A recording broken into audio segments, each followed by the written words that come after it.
Good evening. Tonight we're going to talk about elevators, but this time, as opposed to elevators that contain grain and other agricultural products, we're going to talk about elevators that house passengers. And we're going to look at it from the viewpoint of tall buildings and new technologies. And we're going to begin not with tall buildings, but with a sort of prelude, what came before elevator use in what we think of as tall buildings or office buildings. And the reason we're beginning there is that when the elevator is first introduced as a passenger carrying technology, freight elevators had existed for some time. The passenger elevators first introduced in very distinct settings, first in hotels and then later in large shops. And it is viewed as a sort of luxury item. And we can see that in the first building one of the first buildings to have a passenger elevator, the Fifth Avenue Hotel in New York.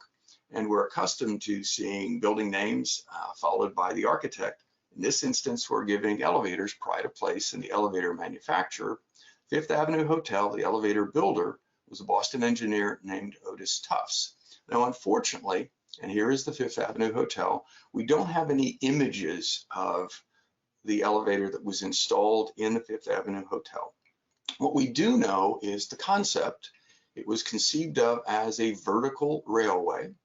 We know that it moved very, very slowly, and we know that it had a very particular design when it came to the car. The car had beautiful upholstered seats, mirrors, chandelier hanging down, and it was this opulent little room that I could ride up and down the Fifth Avenue Hotel and therefore not have to climb the stairs. So it was a luxury item in the hotel, like many other luxury items that we found in large urban hotels, that new building type that emerges in the mid-19th century. If we look at the Grand Pacific Hotel in Chicago, some 13 years later, now, although we've moved ahead in time, and regrettably, we don't know who built the elevators in the Grand Pacific Hotel, we have a little insight into its use in the world of the large urban hotel. So here's the Grand Pacific Hotel. It's a massive hotel built in Chicago, and the plan for this building survives. The plan published in 1870 when the building was under construction. The building finished in 1873.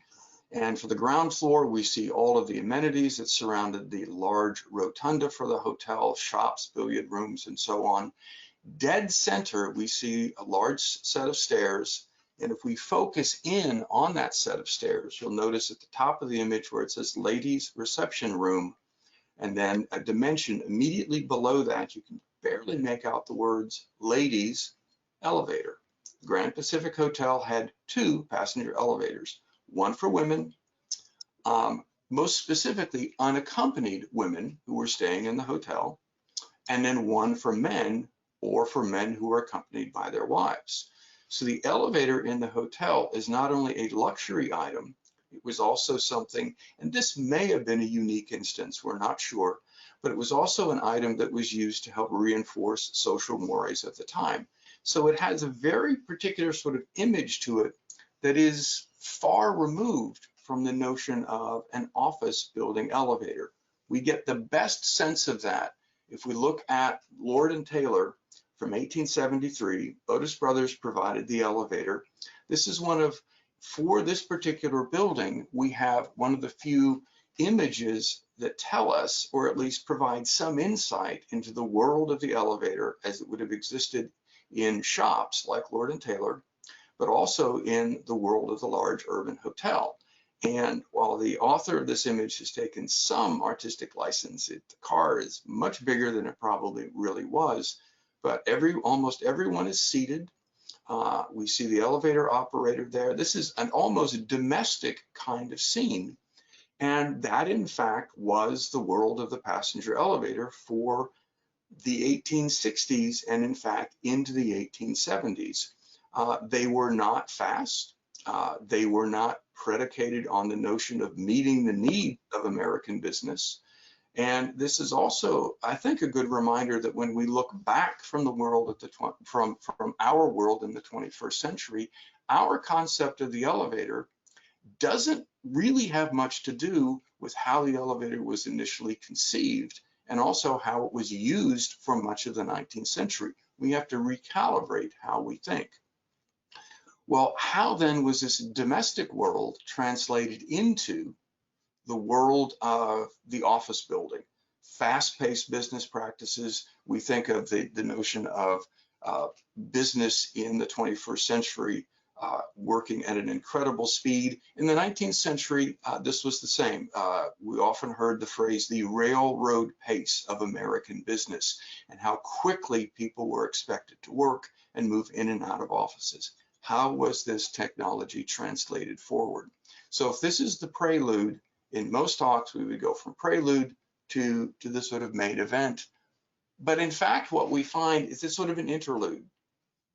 Elevators are introduced into office buildings in the decade of the 1870s, but it's an interlude in the sense of architects, building owners, and users in office buildings had to figure out what this technology meant, how it should be incorporated into a setting very, very different from the settings that the elevator was originally designed to accommodate.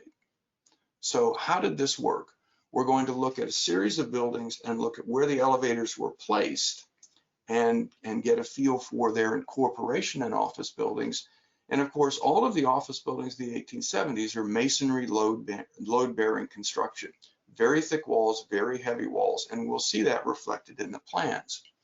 As is well known in histories of architecture, the Equitable building in New York, completed in 1870, is the first office building to incorporate passenger elevators, in this instance designed by Boston engineer Otis Tufts, the same engineer who designed the elevators in the Fifth Avenue Hotel.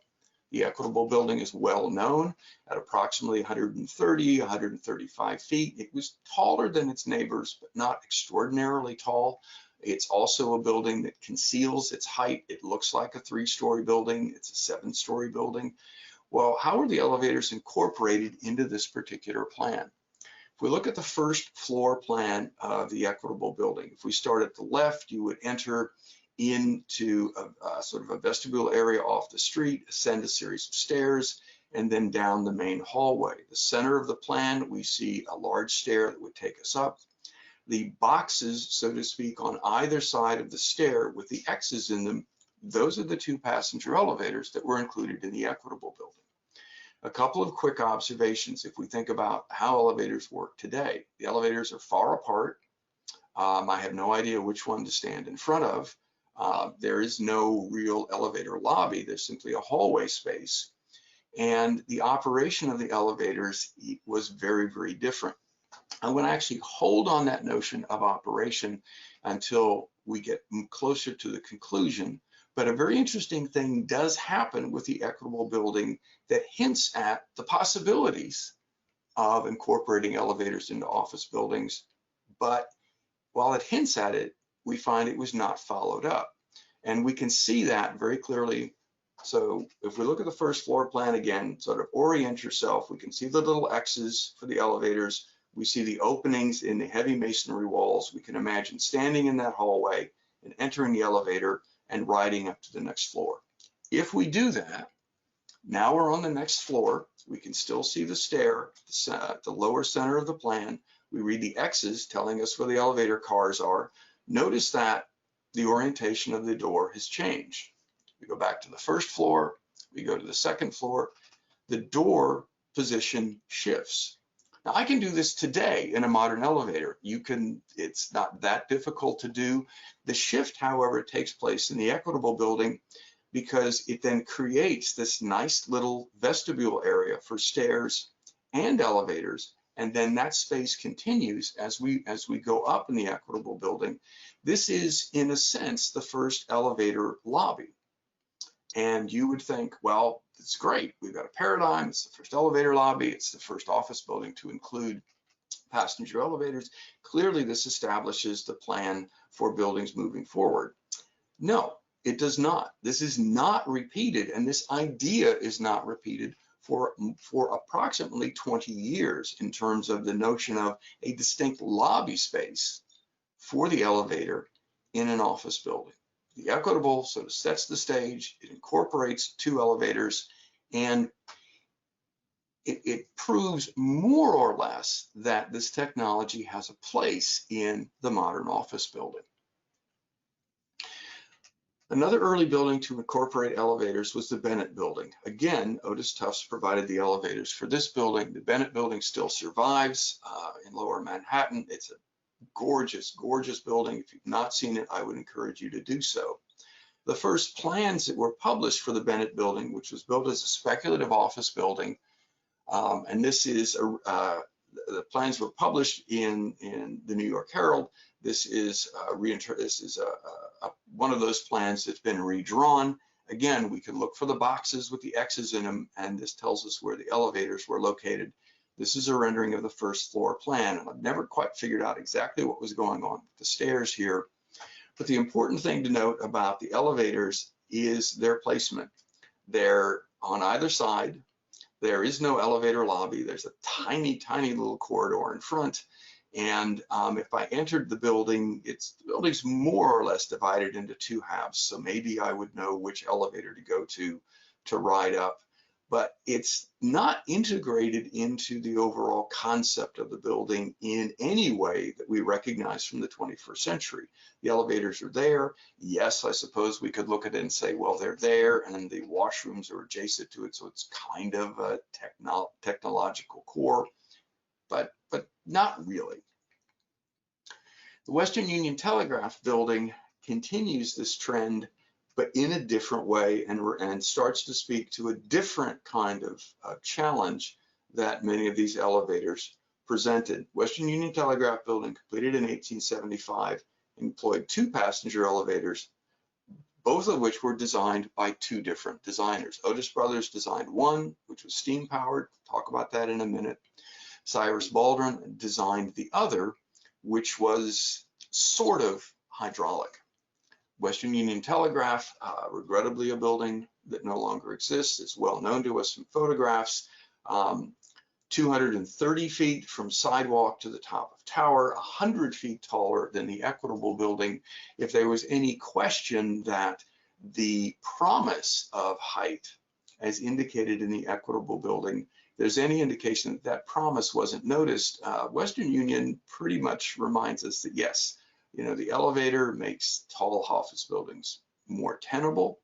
Therefore, the Western Union Telegraph took a distinct advantage of that technology. Well, two different elevator types. What kind of technology was employed? The first thing to notice before we talk about the technology, and you can just see this on the section. So we have two sections of elevator cars. If you look at the left image, sort of near the bottom, you can see a section through a bench. There was still a seat incorporated in this elevator car. There would have been in the Equitable building as well. It's very much that paradigm that we found in hotels and shops. I would enter, sit, and ride up and down. The image on the right-hand side, we have a fuller rendering of that bench now lining two sides of the elevator car. The different technologies we're seeing, the elevator on the left-hand side by Otis Brothers, on the right-hand side by Otis Brothers was steam powered. I will come back to that technology in a minute. The elevator on the left-hand side was known as a water balance elevator, and it was the world's simplest use of water, not in a hydraulic sense in terms of driving a motor, but in a hydraulic sense of balancing the weight of the car. What this section is attempting to show us on the left is the elevator car was connected to, in essence, a very, very, very large bucket. That is what's seen running in the tube to the right of the car. I simply moved one of the handles in the car, the bucket filled with water. When I was pretty sure, remember I can't see the bucket, when I was reasonably certain as the operator that the bucket weighed more than the car, I moved the handle to stop water flowing into the bucket. I pulled the lower handle, which released the brake. The bucket went down. The car went up. When I neared my floor, I applied the brake again and I stopped the car. That was it. That was all the technology that was applied here. The elevator operated for 25 years with no accidents, no problems whatsoever. Well, why do that? Why utilize this sort of strange kind of balancing technology when I have steam engines available to me? If we look at a detail of a contemporary Otis elevator, this image actually dates from 1870, but we see above the steam engine, which would have been in the basement of the building, and then below that section, we see a plan showing us the elevator car, and that we very clearly see the bench rendered that we saw in the section through the car, and then the steam engine. The problem with steam engines was, well, they're steam engines. To provide motive power to the elevator, the steam engines had to run all the time so that I could access that engine all the time. They were loud. They were difficult to control. When you started the elevator car, it would have started with a very clear and abrupt jerk. Stopping the car was a little smoother. They were also expensive. It meant I had to continually have a supply of coal fed into a boiler to produce steam to power the steam engine. I had to have a maintenance man in the basement constantly monitoring all of this equipment. So there were a lot of reasons that building owners began to be very frustrated with the idea of the steam engine as the prime motive force for driving these passenger elevators, particularly in office buildings, because the elevator was used a lot. And also in hotels, they also began to have some concerns as well, mostly around safety. As a footnote to this discussion, if we were to look at contemporary technology in Europe, and the passenger elevator in England, for example, is introduced exactly at the same time as it's introduced in the United States, in exactly the same setting, the large urban hotel. The primary differences in England and in Europe, all of the technology was focused on hydraulic elevators, because in most European cities, you were not allowed to have an operating steam engine in the basement of a building for safety reasons. The Europeans thought the Americans, well, were a little reckless, perhaps, in doing this.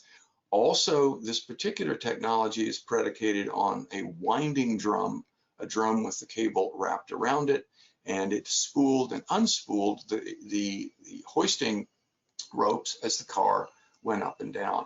So the Western Union Telegraph is the first building to hint at maybe we need a different kind of technology. Now, the New York Tribune building, first half completed in 1875, the second half completed in 1882, employed steam-powered elevator when it first opened, designed by a gentleman no one's ever heard of, Melancthon Hanford. When the building reopened in 1882 with phase 2 of the construction completed, all of the elevators had been replaced by Otis Brothers, following a new paradigm. Come to that paradigm in just a minute. Before we get to the elevators, I wanted to show this image, and it hints perhaps at what's to come in this wonderful lecture series that Carol Willis and friends have put together for us at the Skyscraper Museum. This is an image that was specifically requested by the client for this building. Whitlaw Reid, who took over as editor of the New York Tribune after the death of Horace Greeley. Reid was the driving force behind the construction of the new Tribune Tower. And as soon as a preliminary design was completed by Richard Morris Hunt, Reid requested this specific image. He requested that this specific image be produced. We're in City Hall Park. We see the fountain in front of us. We see the Tribune Tower rising center of the image. It has pride of place. What's the most important thing about this image is its emphasis on the Tribune Tower's height.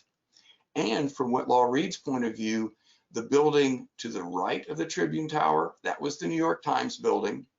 The building to the left, partly obscured by the tree, was the New York Sun.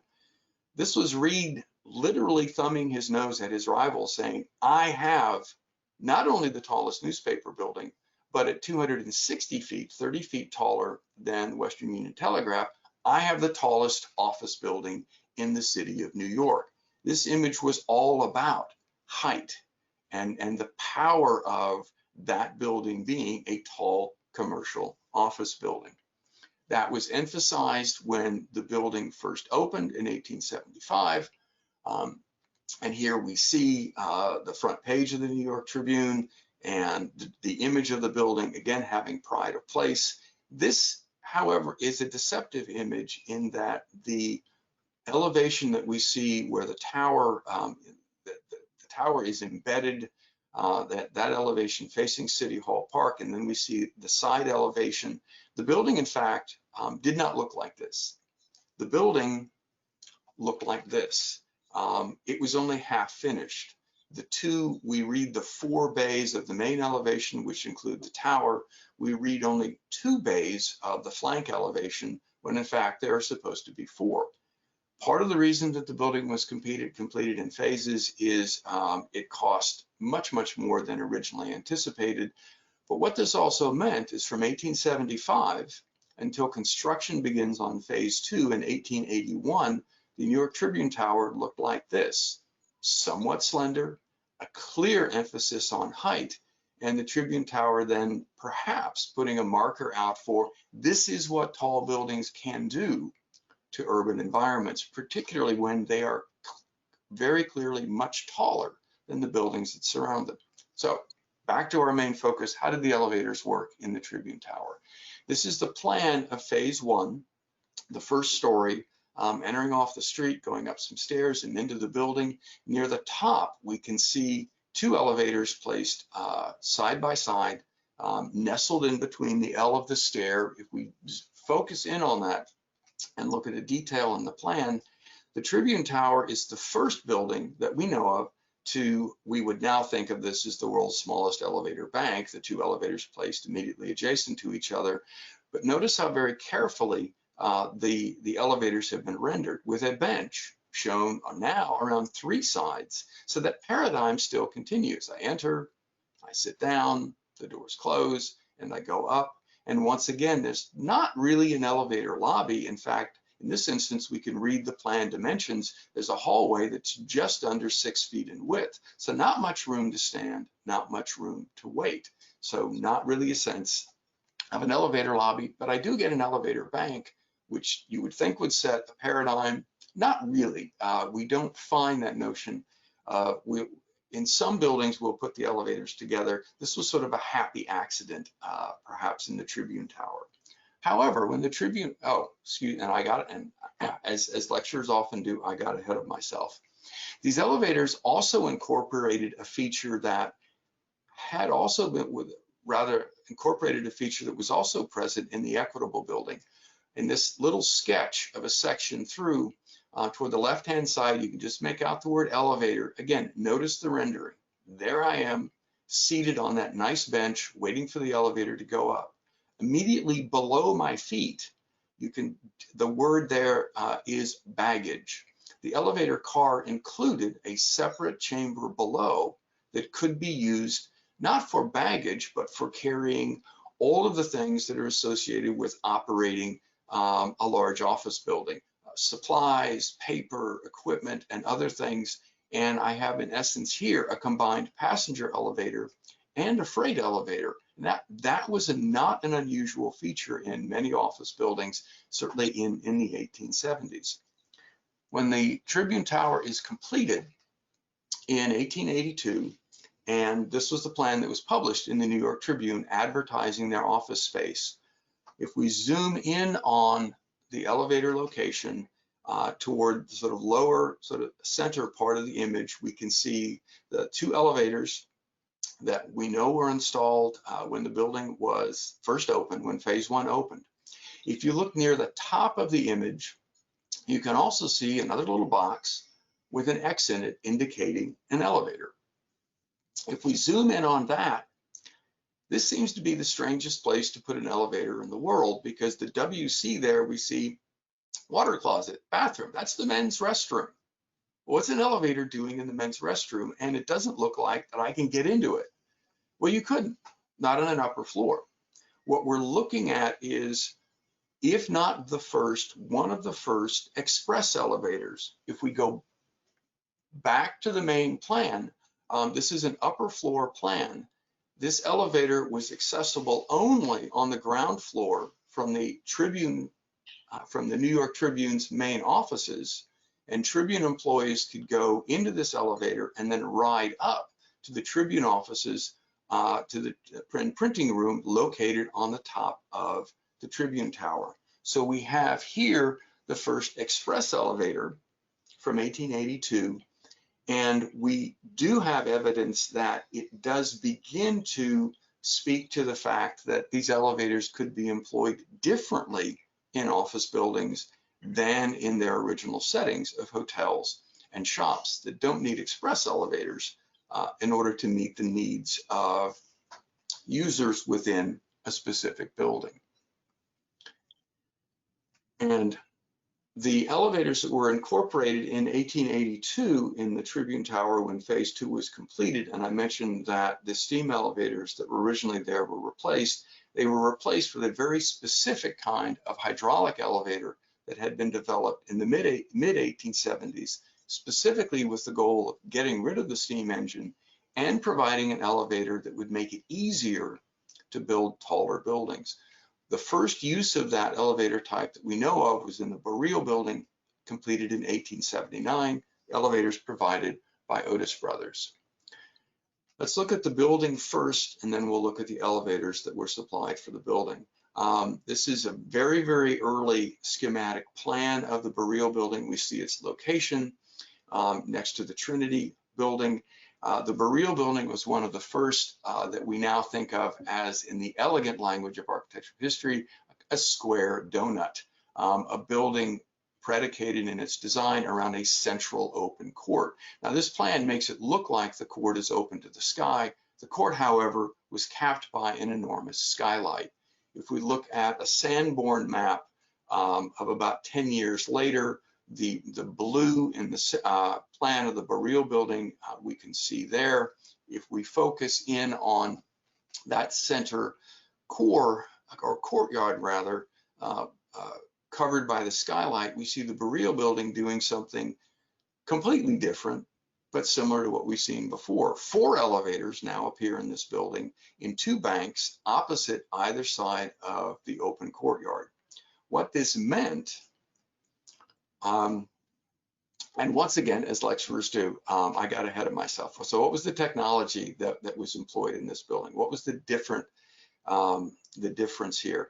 These were hydraulic elevators, and this was an image that Otis Brothers used in their advertisements. And we see the elevator car in the center. We'll come back to that image of the car in just a few minutes. Just to the left of that car, we see a tall vertical hydraulic engine with a plunger inside, and at the top of it we see a series of sheaves attached. So I have this vertical hydraulic engine that I could place inside the elevator shaft, and by multiplying the sheaves on top, I could have an elevator that could go much, much taller than a steam-powered elevator. And also I had an elevator system that was much, much safer. So this is the elevator system that's employed in the Boreel building that powered these amazing elevators, banked 2 each on either side of the courtyard.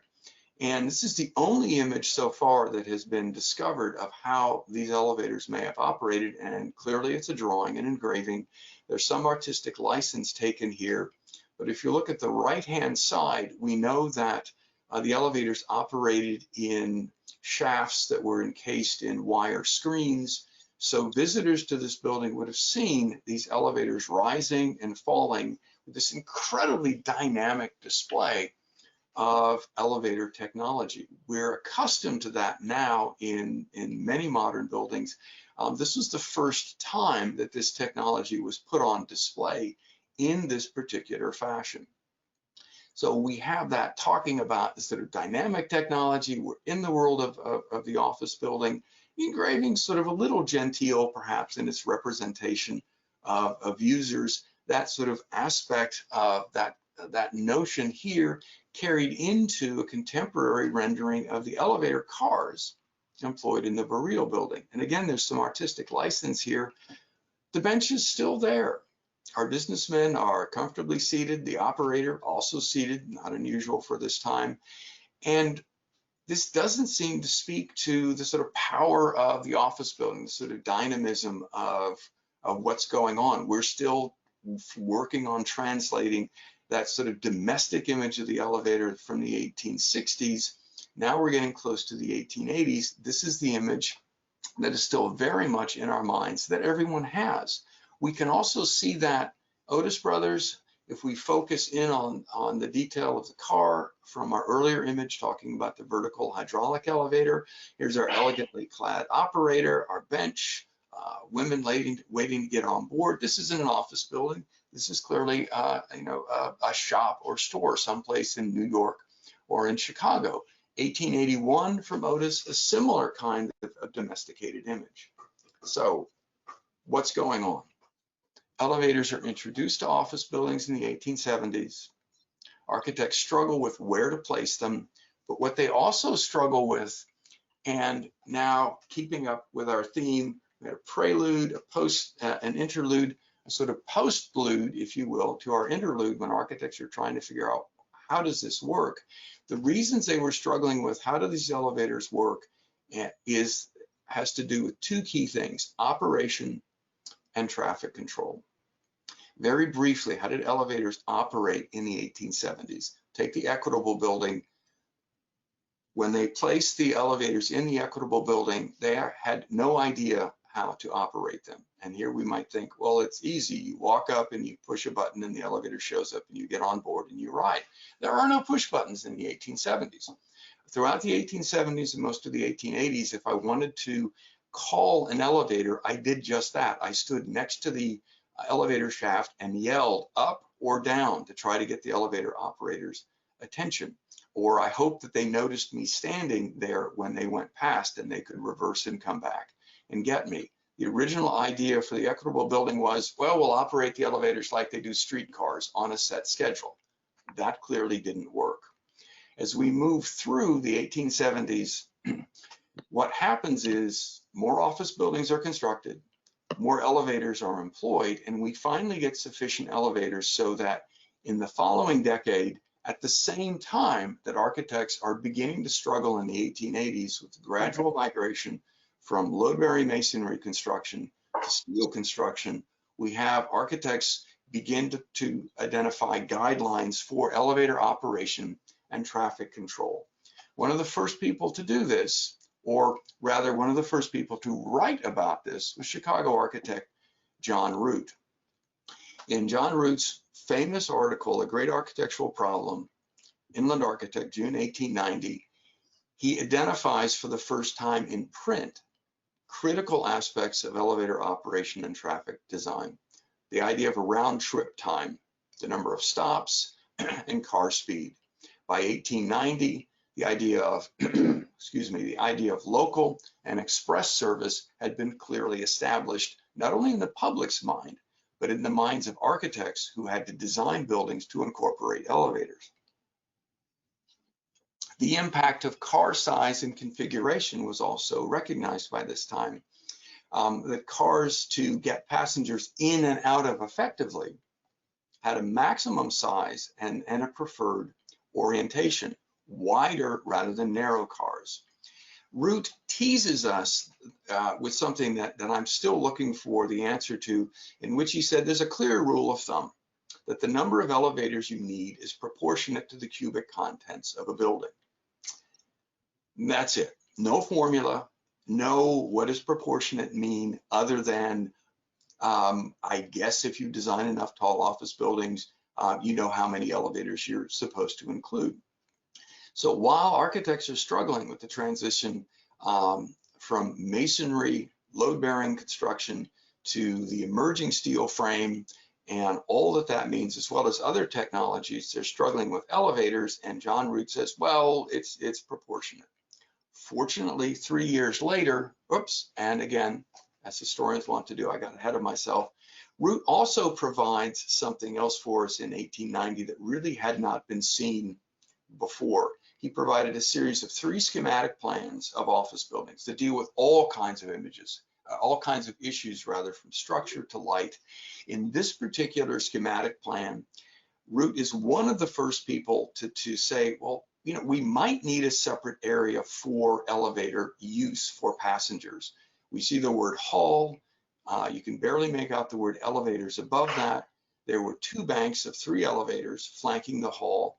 Root is one of the first architects to say and to conceptualize, you know, we might need something like an elevator lobby, a space off of the main hallway for passengers to wait and to enter and to exit elevator cars. It takes about 20 or so years for the notion of the elevator lobby to really become fixed in the minds of designers, but Root is one of the first ones to hint at this. 3 years after John Root's amazing article, New York engineer George Hill does the first intensive investigation of elevator use in existing buildings. He does this in 1893. This is the first systematic use of, or rather collection of data. He looked at the number of stories, the number of elevators, the number of offices, the working speed. Hill was actually one of the first people to recognize that the working speed of an elevator has nothing to do with its contract speed. When a manufacturer would say, oh yeah, the elevator can go 600 feet per minute, and in most buildings it'll operate at about 400 feet per minute. Hill also looked at car size and number of passengers. He collected lots and lots and lots of data. And what he found was that, not surprisingly, well, elevators don't travel that much, 1/3 to 1/8 of the time. The rest of the time they're sitting there.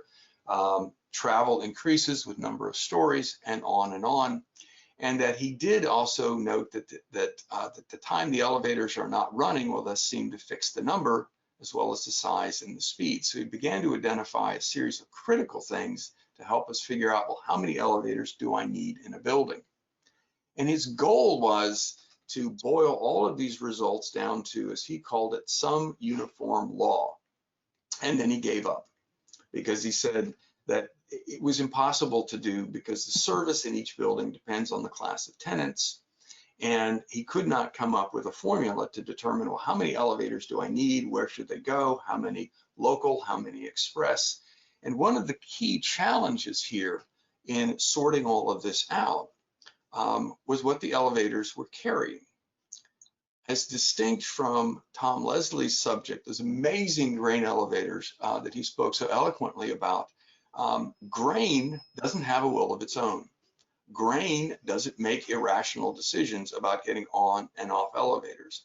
Elevators deal with people and how they interact with buildings and with technology, and certainly at this point in time, what also had to do with elevator operators and how they ran the elevators, how they interacted with passengers getting on and off.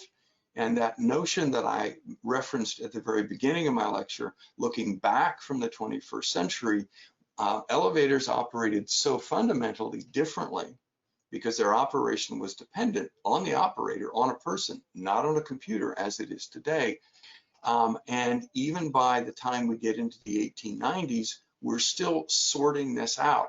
How many do we need? How do they need to operate? How will they be incorporated in a building at the same time that architects are struggling with all kinds of other technological innovations? This reminds us both of the complexity of architectural technology and building technology, the complexity of these early tall buildings, and why it is so important to set aside our 21st century perceptions and to look back and to try to understand how they were used at the time, how were they conceived of, how they were thought about. It's been my pleasure to talk to you all this evening. Thank you all very much.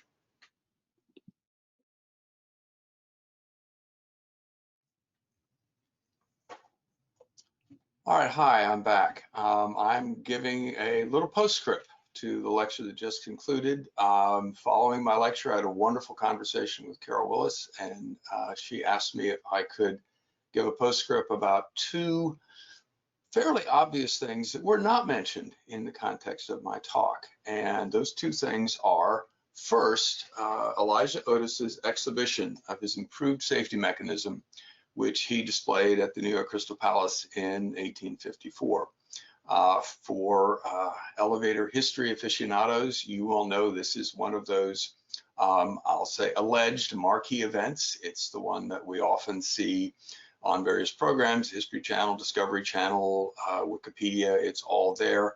With a very famous image of Elijah Otis atop his elevator, cutting the rope and saying, allegedly, all safe, gentlemen, all safe. The reason this was not included in my presentation is it didn't fit. It didn't fit my narrative. Also, doesn't really fit the history. This is the only contemporary illustration that exists of Otis's elevator that he displayed in 1854. It was published in Scientific American. The reason Scientific American published it is Otis at that time was working with the Scientific American Patent Agency to try to patent his device. Didn't get it patented until 1861. Therefore, there was a certain self-interest in their part to promote his device. But there was no image published of him cutting the rope rather, and demonstrating the safety. We know he did that. There was in May of 1854, there was a brief article in the New York Tribune recounting that Otis did in fact do that at the Crystal Palace, and it was fairly well received. But clearly what we're looking at here on the screen is a freight elevator. It has nothing to do with passenger elevators. It had everything to do with safety, and safety was very important in passenger elevators. But it did not fit the narrative of my story, because while this was an important demonstration of a safety device, it was one of many safety devices invented in the 1850s. It worked really well. It was used in the early passenger elevators, but it is one of those events that it did not introduce the passenger elevator to the world, because it wasn't about passenger elevators. It was an interesting event in the history of elevators in the 19th century. The other event I did not talk about is rather equally well known, and it has to do with the Haughwout building in New York, completed in 1854. As I did with the elevators in my presentation, the builder of the elevator put in the Haughwout building was the Union Elevator Works. That was the Otis company before it became Otis Brothers. That was the company's name while Elijah Otis was still living. He died in 1861. And the reason I did not include the elevator in the Haughwout building, and here we see it, is that I know there was an elevator put in this building. There is clear evidence to support that. A #1 Otis freight machine costing $300 was installed in this building. As far as a passenger elevator, when that freight elevator may have been transformed into a passenger elevator, we're not sure. When this building opened to great fanfare in the city of New York, most of the papers carried detailed accounts of the grand opening of the building. It was a spectacular event in the shopping history of the city. None of those accounts talk about visitors going to this wonderful new shopping emporium and riding an elevator up and down. There's one account that was published by the New York Tribune that talks about a future elevator that may be installed, and it hints at something to come, but there's no evidence that in 1857 there was a passenger elevator to be found in this building. I do think it had one. What we don't know is, did it come later that year? Did it come in 1858? Did it come in 1859? So it's a little ambiguous as to whether or not this is a first use or an early use, depending on your point of view. So that's why those two really well-known firsts were, so to speak, left out of my lecture, because the narrative I wanted to focus on, as you heard in my lecture, was the appearance documented that we know about in the Fifth Avenue Hotel, which was covered extensively in the press and really launched our fascination with, our challenges with, and the application of passenger elevators in buildings in the United States. Again, thank you very much for your time. All right. That was great.